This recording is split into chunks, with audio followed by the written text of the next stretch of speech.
Bonjour peuple de Dieu, c'est le pasteur Jérémia, aussi connu sous le nom de pasteur Loïc. Nous voulons écouter la parole de Dieu pour cette semaine, mais avant tout nous voulons commencer par une parole de prière. Alors, en signe de révérence à notre Père Céleste, notre Dieu, que nous puissions baisser nos têtes et prier ensemble. Père éternel, Dieu de gloire, Dieu céleste, Dieu tout-puissant, toi qui ne changes pas, toi qui vis pour toujours et à jamais, toi le créateur de toutes choses, toi l'alpha et l'oméga, le commencement et la fin. Nous bénissons ton Saint-Nom, nous t'exaltons, nous t'élevons, te magnifions, te glorifions, nous t'adorons. Nous te disons merci Seigneur pour cette nouvelle opportunité que tu nous donnes de pouvoir nous recueillir dans ta présence, afin que tu puisses encore, Seigneur, nous instruire, que tu puisses nous équiper, que tu puisses nous raviver, Seigneur, de ta parole. Seigneur, enseigne-nous ta vérité, car tu as dit, nous connaîtrons la vérité et la vérité nous affranchira. Alors, affranchis-nous par ta vérité, rends-nous libres par ta vérité, qu'est ta parole est vérité. Merci Seigneur mon Dieu Père de nous sanctifier par ta parole. Merci de briser les liens de l'ignorance, de l'aveuglement spirituel sur Seigneur tout un chacun, afin que nous puissions Seigneur te connaître, afin de mieux Seigneur t'adorer et te servir au nom de Jésus-Christ. Venons recommander l'air, l'atmosphère, nous et autour de nous, en tes mains. Et nous levons contre tous ceux qui ne te glorifient point, tous ceux qui n'élèvent point le nom de Jésus-Christ, tous ceux qui s'opposent à la connaissance de la vérité, soient liés et renvoyés dans les abus de l'enfer une fois pour toutes au nom de Jésus-Christ. Et nous proclamons que Jésus-Christ est Seigneur en ces lieux et partout ailleurs. Au nom de Jésus-Christ, nous avons ainsi prié. Amen. Alors, nous allons prendre notre lecture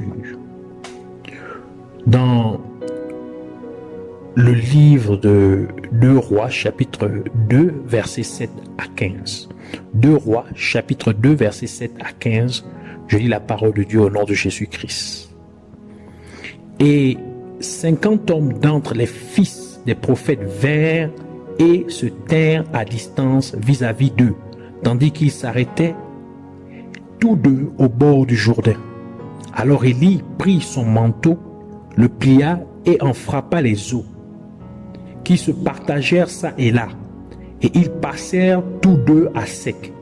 Quand ils eurent passé, Élie dit à Élisée, « Demande ce que tu veux que je fasse pour toi, avant que je sois enlevé d'avec toi. » Élisée répondit, « Que j'ai, je te prie, une double portion de ton esprit. » Et Élie dit, « Tu demandes une chose difficile.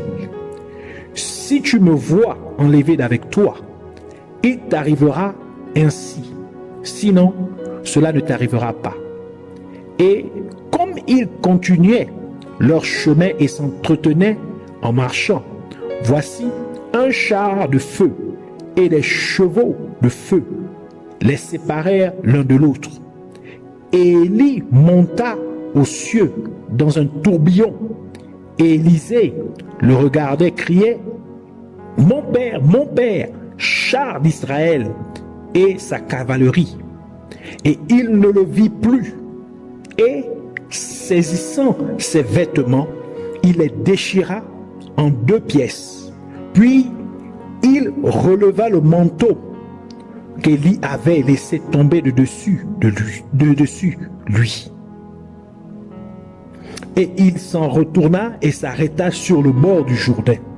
Et il prit le manteau qu'Élie avait laissé tomber de dessus lui, et il en frappa les eaux et dit, « Où est l'Éternel, le Dieu d'Élie ?» Lui aussi, il frappa les eaux qui se partagèrent çà et là. Et Élisée passa. Quand les fils des prophètes qui étaient à Jéricho vis-à-vis l'eurent vu, ils dirent, l'esprit d'Élie repose maintenant sur Élisée. Et ils vinrent au-devant de lui, se prosternèrent en terre devant lui et lui dirent, Amen. Que le Seigneur bénisse sa parole, qu'elle vienne pleine de gloire, de grâce, de révélation et de vie au nom de Jésus-Christ. Nous voulons continuer dans ce que nous avons commencé, dans l'enseignement que le Seigneur nous a commencé, cet enseignement prophétique que le Seigneur nous a donné la semaine dernière, parlant de recevoir la double portion de l'onction de Dieu. Alors la semaine dernière, le Seigneur nous a révélé les 3 catégories d'onction et la nécessité de la transmission de cette double onction dans ces derniers jours. Et comment cette double onction est obtenue. Donc, le parcours qu'il faut suivre pour obtenir cette double onction. Alors aujourd'hui, nous voulons parler de l'effet de la double portion de l'onction de Dieu. L'effet de la double portion de l'onction de Dieu sur la vie de quelqu'un lorsque cette personne reçoit cette double onction. Dans chaque impartition de l'onction de Dieu, il y a une indication d'une telle transmission, ce qui signifie qu'il y a quelque chose qui serait un signe pour la personne à qui on impartit une telle onction, qu'elle a effectivement reçu une habilité divine. Dans le cas d'Élisée, l'indication était qu'il vit comment le prophète Élie fut emmené au ciel par un char de feu tiré par des chevaux de feu. Cela amena Élisée à crier à haute voix ce qu'il vit. Mais de plus, il assimila également au prophète Élie.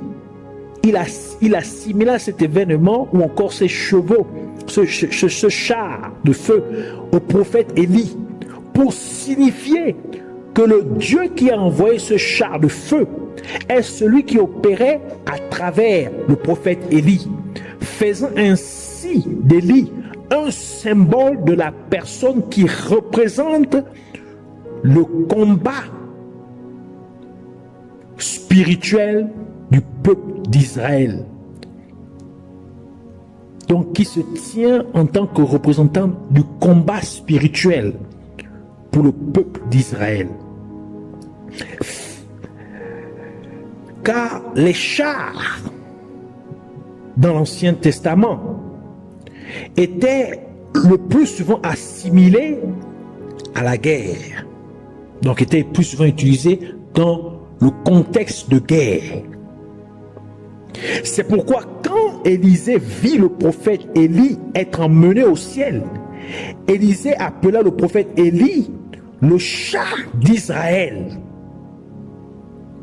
C'était pour dire que le prophète Élie était l'homme qui combattait les batailles spirituelles pour le peuple d'Israël. C'est pour cette raison,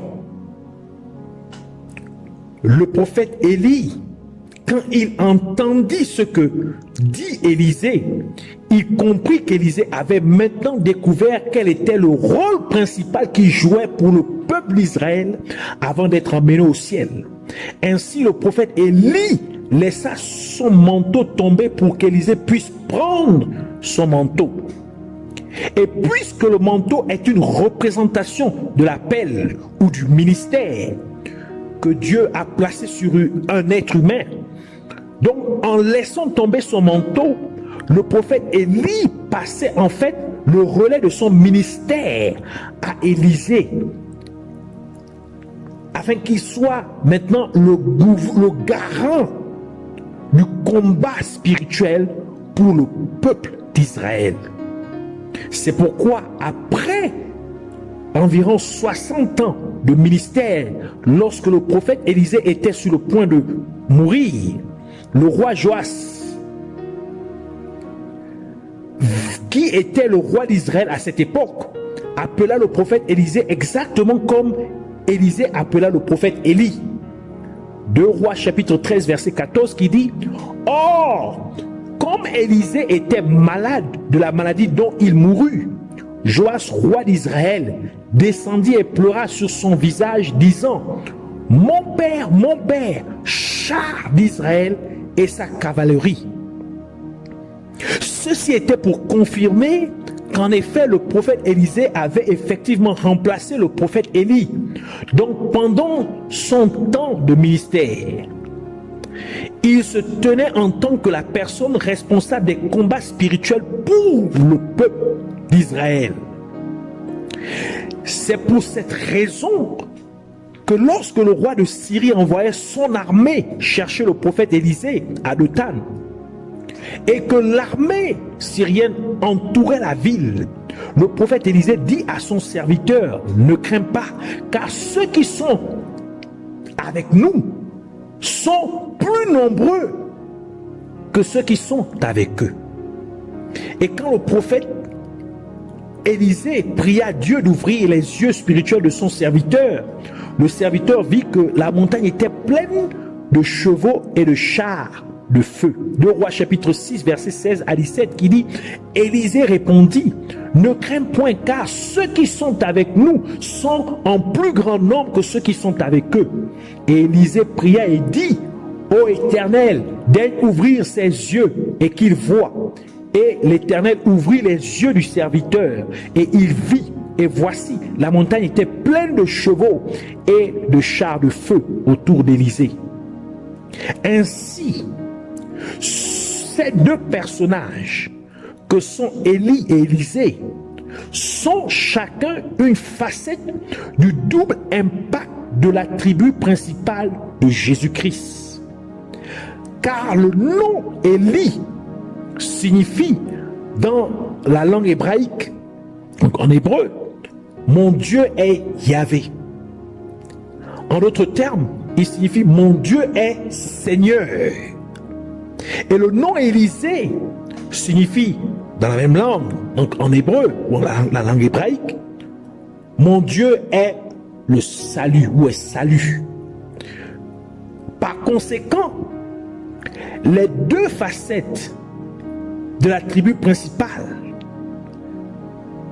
de Jésus-Christ sont Seigneur et Sauveur, tel qu'il est écrit dans la parole de Dieu, dans Actes chapitre 2, verset 36, qui dit que toute la maison d'Israël sache donc avec certitude que Dieu a fait Seigneur et Christ, ce Jésus que vous avez crucifié. Et encore, quand Jésus-Christ est né ou fut né physiquement dans ce monde, l'ange de Dieu dit ce qui suit au berger qui était dans les alentours. Luc chapitre 2 verset 11, c'est qu'aujourd'hui dans la ville de David, un sauveur qui est le Christ, le Seigneur, vous est né. Et c'est aussi pour cette raison que lorsqu'une personne donne sa vie à Jésus-Christ, la personne accepte Jésus-Christ comme son sauveur et Seigneur.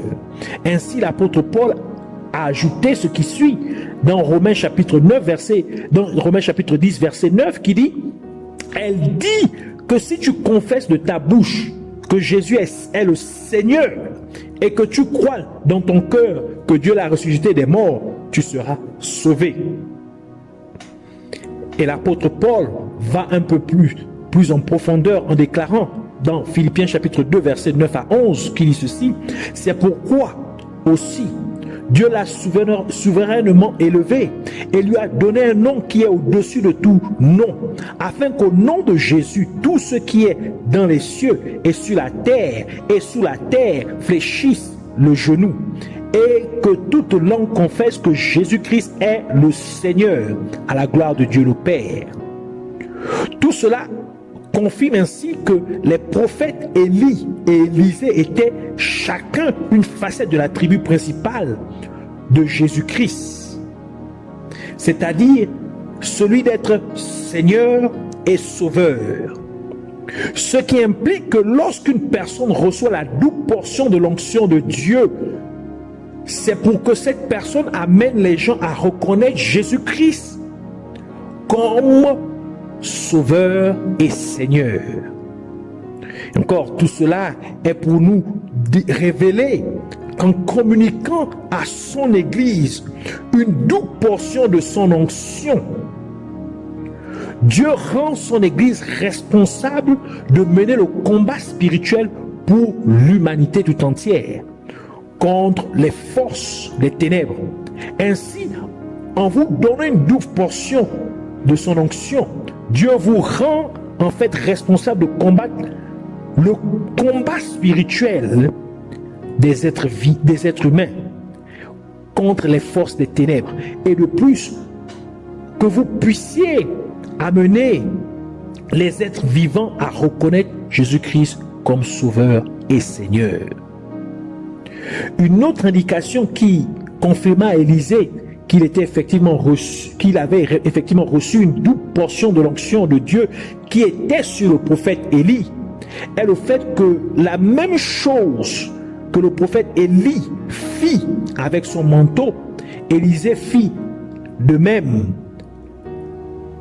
ce qui était de diviser le Jourdain en deux et de passer à pied sur la terre ferme.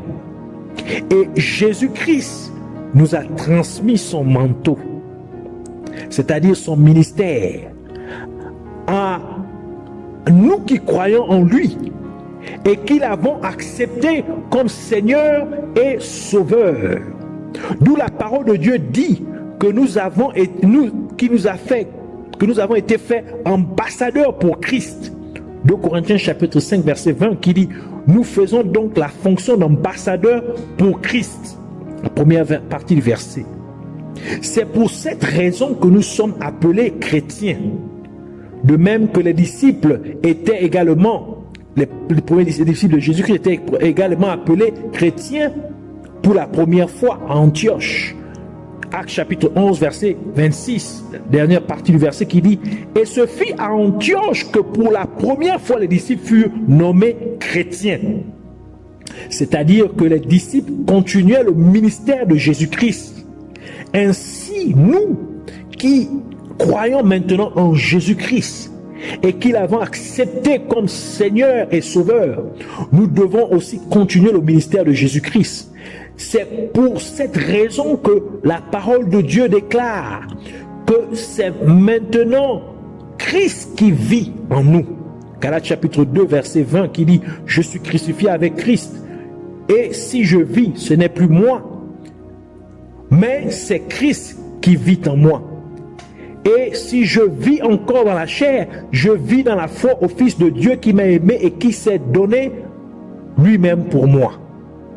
Ainsi, comme Jésus-Christ fut oint par le Saint-Esprit et alla faire du bien en guérissant les gens, en chassant les démons, etc., nous devons aussi faire le bien autour de nous en guérissant les malades, en chassant les démons, et ainsi de suite. Actes chapitre 10 verset 38 qui dit: comment Dieu a oint du Saint-Esprit et de puissance Jésus de Nazareth, qui allait de lieu en lieu faisant du bien et guérissant tous ceux qui étaient opprimés par le diable, parce que Dieu était avec lui. C'est pour cette raison que Jésus-Christ a dit ce qui suit dans Marc chapitre 16 verset 17 à 18. Et voici les miracles qui accompagneront ceux qui auront cru. Ils chasseront les démons en mon nom. Ils parleront de nouvelles langues. Ils saisiront les serpents. Quand ils auront bu quelques breuvages mortels, il ne leur fera point de mal. ils imposeront les mains aux malades et ils seront guéris. Et cela a commencé avec les premiers disciples, quand ils furent remplis du Saint-Esprit le jour de la Pentecôte, dans Actes chapitre 2, verset 1 à 4, qui dit: le jour de la Pentecôte étant arrivé, ils étaient tous d'accord dans un même lieu. Ils étaient tous d'un accord dans un même lieu. Alors il vint tout à coup du ciel un bruit comme celui d'un vent qui souffle avec impétuosité, et il remplit toute la maison où ils étaient. Et il leur apparut des langues séparées comme de feu, et qui se posèrent sur chacun d'eux. Et ils furent tous remplis du Saint-Esprit, et ils commencèrent à parler des langues étrangères, selon que l'Esprit les faisait parler. Ainsi, comme nos prédécesseurs ont manifesté la puissance de Dieu, nous devons aussi manifester la puissance de Dieu de la même manière, prouvant ainsi que nous avons effectivement reçu une double portion de l'onction de Dieu qui était sur eux. C'est pourquoi, comme Dieu utilisa Moïse pour diviser la mer Rouge et amener le peuple d'Israël à la traverser à pied sur la terre ferme, Dieu fit un miracle très similaire avec Josué, le successeur de Moïse, en amenant Josué et le peuple d'Israël à traverser le Jourdain à pied sur la terre ferme. Josué chapitre 3. Donc Exode chapitre 14 verset 21 à 22 qui dit: or Moïse étendit la main sur la mer, et l'Éternel refoula la mer toute la nuit par un fort vent d'Orient, et il mit la mer à sec, et les eaux se fendirent, et les enfants d'Israël entrèrent au milieu de la mer à sec, et les eaux leur formaient une muraille à leur droite et à leur gauche. Et vous devez diviser ainsi la mer Rouge pour noyer vos ennemis, même les forces des ténèbres, c'est-à-dire les forces des ténèbres, comme Dieu demanda à Moïse de faire revenir les eaux de la mer Rouge sur la main des Égyptiens en étendant sa main sur la mer. Exode chapitre 14 verset 23 à 28 qui dit: et les Égyptiens les poursuivirent, et tous les chevaux de Pharaon, ses chars et ses cavaliers entrèrent après eux au milieu de la mer. Mais il arriva sur la veille du matin que l'Éternel, étant dans la colonne de feu et de nuée, regarda le camp des Égyptiens et le mit en déroute, et il ôta les roues de leurs chars et fit qu'on les menait pesamment. Alors les Égyptiens dirent: fuyons devant les Israélites, car l'Éternel combat pour eux contre les Égyptiens. Et l'Éternel dit à Moïse: étends ta main sur la mer, et les eaux retourneront sur les Égyptiens, sur leurs chars et sur leurs cavaliers. Moïse étendit donc sa main sur la mer, et la mer retourna vers le matin de son lit. Et les Égyptiens s'enfuyant la rencontrèrent, et l'Éternel jeta les Égyptiens au milieu de la mer. Les eaux retournèrent donc et couvrirent les chars et les cavaliers de toute l'armée de Pharaon qui était entrée après les Israélites dans la mer, et il n'en resta pas un seul. Et vous devez aussi diviser le Jourdain afin que vos ennemis puissent avoir peur de vous et qu'ils n'aient plus le courage de vous opposer. Tout comme le peuple de Canaan avait peur de Josué et du peuple d'Israël quand ils entendirent ce que Dieu fit pour eux en les amenant à traverser le Jourdain sur la terre ferme. Josué chapitre 3 verset 7 à 13 et verset 17 qui dit: et l'Éternel dit à Josué: aujourd'hui je commencerai à t'élever à la vue de tout Israël, afin qu'ils connaissent que comme j'étais avec Moïse, je serai avec toi. Tu commanderas donc aux sacrificateurs qui portent l'arche de l'alliance en disant: lorsque vous arrivez au bord des eaux du Jourdain, vous vous arrêterez dans le Jourdain. Alors Josué dit aux enfants d'Israël: approchez-vous ici et écoutez les paroles de l'Éternel votre Dieu. Puis Josué dit, vous reconnaîtrez à ceci que le Dieu vivant est au milieu de vous et qui chassera devant vous les Cananéens, les Hétiens, les Éviens, les Périsiens, les Girgasiens, les Amoréens et les Jébusiens. Voici, l'arche de l'alliance du Seigneur de toute la terre va passer devant vous dans le Jourdain. Maintenant donc, prenez 12 hommes des tribus d'Israël, un homme par tribu, et il arrivera qu'aussitôt que les sacrificateurs qui portent l'arche de l'Éternel, le Seigneur de toute la terre, auront mis la plante de leurs pieds dans les eaux du Jourdain. Les eaux du Jourdain seront coupées des eaux qui descendent d'en haut, et elles s'arrêteront en un monceau. Verset 17. Mais les sacrificateurs qui portaient l'arche de l'alliance de l'Éternel s'arrêtèrent de pied ferme sur le sec au milieu du Jourdain, pendant que tout Israël passait à sec jusqu'à ce que toute la nation eût achevé de passer le Jourdain.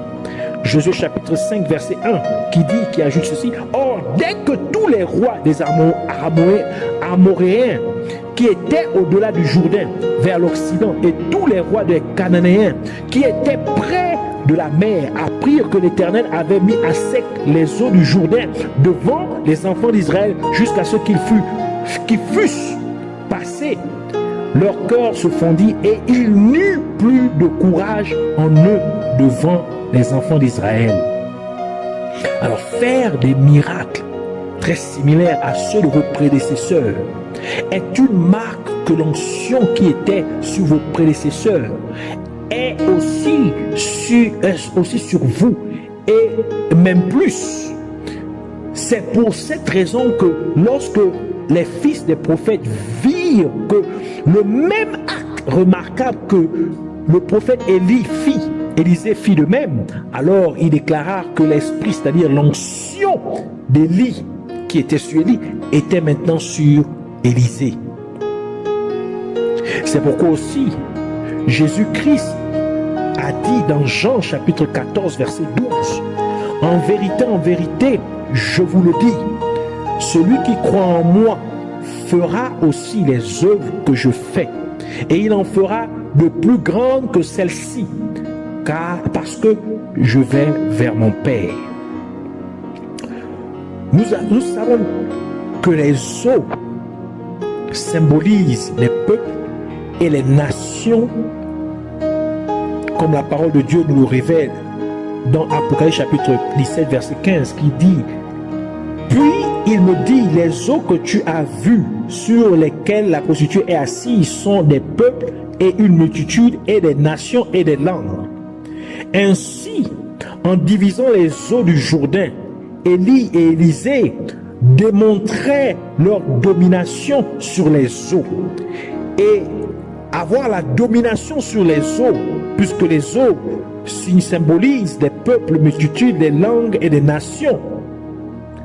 Donc cela implique que avoir la domination sur les eaux, cela implique que vous avez aussi la domination sur les peuples, les nations, les multitudes et les langues.